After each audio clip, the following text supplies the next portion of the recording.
friends say that it's anemia. Anemia I have.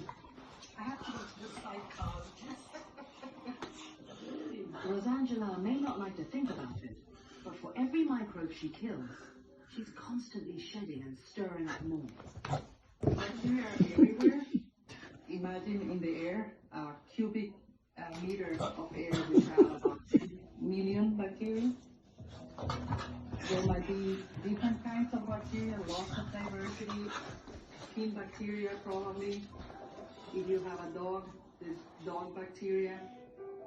They are everywhere. We have to breed them. We have to live with them, and we just have to know which ones are good and which ones are harmful. Just as they did in Paterta, the team swaps for DNA from people, pets, and their environments to identify all